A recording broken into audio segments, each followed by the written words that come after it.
College में गर्मियों की छुट्टियां होने पर राधिका और रोहन अपने दोस्त मनोज और शिल्पा के साथ परिवार के पुराने फार्म हाउस पर घूमने जाने का प्लान बनाते हैं। गाइस, तुम दोनों को वो फार्म हाउस बहुत पसंद आएगा। बचपन से ही वो मेरी और रोहन की सबसे पसंदीदा जगह रही है।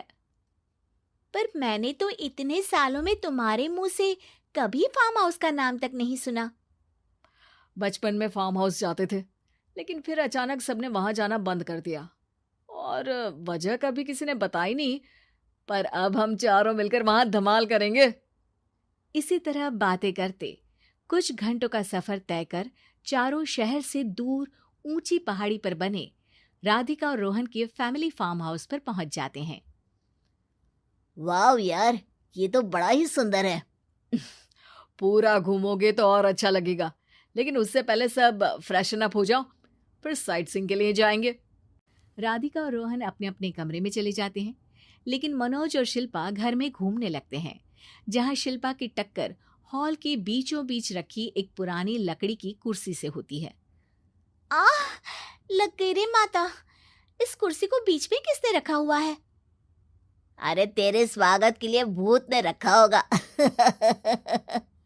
ओए, तुझे बहुत हंसी आ रही है। जब खुद टकराएगा तो पता चलेगा। हाँ ठीक है, पर अभी तो तू इसे साइड में रख दे। शिल्पा कुर्सी को एक कोने में रख देती है और वो दोनों भी अपने कमरे में चले जाते हैं, जिसकी थोड़ी देर बाद चारों बाहर घूमने निकल जाते हैं। इसी तरह रात हो जाती है। फार्म हाउस में वापस आकर वे लोग सीधा सोने चले जाते हैं। आधी रात को मनोज की नींद खुलती है। बड़ी तेज प्यास लगी है, पानी साथ लेकर सोना चाहिए था। हाँ, अब रसोई तक जाना पड़ेगा। मनोज आंखें मलते हुए कमरे से हॉल में आता है और अचानक रास्ते में रखी कुर्सी से टकराकर जमीन पर गिर जाता है। अरे मर गया रे दादा। शिल्पा सही बोल रही थी, बड़ी तेज लगती है ये कुर्सी तो, पर इसे दोबारा बीच में किसने रखा? मनोज एक बार फिर उस लकड़ी की कुर्सी को कोने में रख पानी पीकर कमरे में चला जाता है। अगली सुबह जैसे ही चारों की नींद खुलती है तो उन्हें अपने बेड के पास साइड टेबल पर चाय का कप रखा मिलता है, जिसे देख वो खुशी खुशी चाय पीकर तैयार होकर कुछ देर बाद हॉल में मिलते हैं। थैंक यू यार राधिका, मुझे नहीं पता था कि तू इतनी अच्छी चाय बनाती है। वैसे मुझे उस बेड टी की बहुत जरूरत थी। ये और चाय, अरे इसे तो पानी तक उबालना नहीं आता। मतलब तूने हमारे लिए चाय बनाई क्या दोस्त? अरे चल पागल है क्या, इतना भी प्यार नहीं है मुझे कि तुम्हारे लिए बेड टी बनाऊं। चाय पर ये चर्चा करते हुए मनोज जैसे ही पीछे मुड़ता है तो एक बार फिर लकड़ी की पुरानी कुर्सी से टकराकर उस पर गिर जाता है। हाय रब्बा, अरे चाय छोड़ो, पहले ये बताओ कि इसे बार बार बीच में कौन रखता है? कल रात ही मैंने इसे साइड किया था। तुम पहले ये बताओ कि चाय किसने बनाई थी?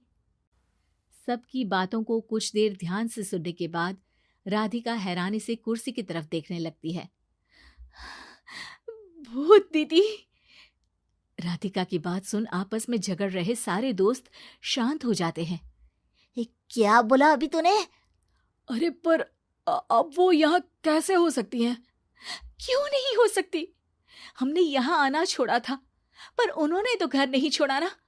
और याद करो, ऐसे बेड के पास कप रखना और कुर्सी को कमरे के बीच में रखना, ये सब वही तो करती थी। ये तुम दोनों किसकी बात कर रहे हो? अरे जो भी हो, कुछ अच्छा तो बिल्कुल नहीं लगता। अब देखो, डरने की कोई जरूरत नहीं है। वो सालों से इस घर में रहने वाली भूत दीदी है। वो बचपन से ही हमारे यहाँ आने पर एक बड़ी बहन की तरह हम दोनों का ख्याल रखती हैं। ओए, पगला गया है क्या? शिल्पा, मुझे यहाँ नहीं रहना, तू भी मेरे साथ ही चल। ये दोनों तो पागल हो गए हैं।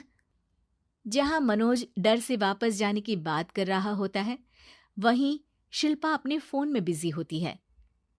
क्या तुम्हें यहाँ की सिचुएशन समझ में नहीं आ रही जो फोन में लगी हो?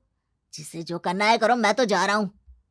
मनोज हड़बड़ाहट में अपने कमरे की तरफ जाता है, जिसके साथ राधिका और मोहन भी उसे रोकने के लिए पीछे पीछे जाते हैं, लेकिन शिल्पा वो तो अभी भी फोन में लगी रहती है। कुछ देर बाद जब वो तीनों दोबारा हॉल में वापस आते हैं तो शिल्पा को सबके पैक्ड बैग्स के साथ देखकर हैरान रह जाते हैं। ये सब क्या है शिल्पा?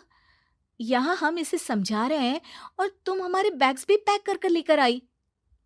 अरे आखिर में फोन से बाहर निकलकर कुछ किया तो सही इसने। दोस्तों देखो, कल से हम यहाँ हैं। भूत दीदी ने कुछ किया नहीं ना? फिर डर क्यों रहे हो? 4 दिन और रुकोगे तो पता चलेगा कि क्या होगा। मतलब? इस पर शिल्पा उन तीनों को फार्म हाउस से बाहर लाकर फोन में पुरानी न्यूज का आर्टिकल दिखाती है। सालों पहले यहाँ रह रही औरत ने अपने दोनों बच्चों को सुबह सुबह दूध में जहर पिलाकर मार दिया और फिर हॉल में उस कुर्सी पर खड़े होकर खुद भी फांसी लगा ली थी। तुम्हारी बातों से मुझे इस केस की याद आ गई। गूगल किया तो पता चला कि ये वही फार्म हाउस है। अभी भी यहाँ रहना चाहते हो जिससे कुछ दिनों में वो सबको थोड़ा थोड़ा जहर देकर मार दे? अरे पर ये दोनों तो बचपन से यहाँ आ रहे हैं, फिर इन्हें अभी तक कुछ क्यों नहीं हुआ? वो तो पापा बताते हैं कि हम आते थे। हाँ, और मुझे भी एक बार का ही याद है। वाह, और कहानियां तो ऐसे सुना रहे थे जैसे सदियों से यहीं रहते हो। तीनों ये बात कर ही रहे होते हैं कि अचानक फार्म हाउस में से एक आवाज सुनाई देती है। मैं यहाँ किसी को जिंदा नहीं रहने दूंगी, किसी को नहीं। बस ये सुनने की देर ही होती है कि चारों डर से कांपते हुए तुरंत कार में बैठकर वहां से भाग जाते हैं।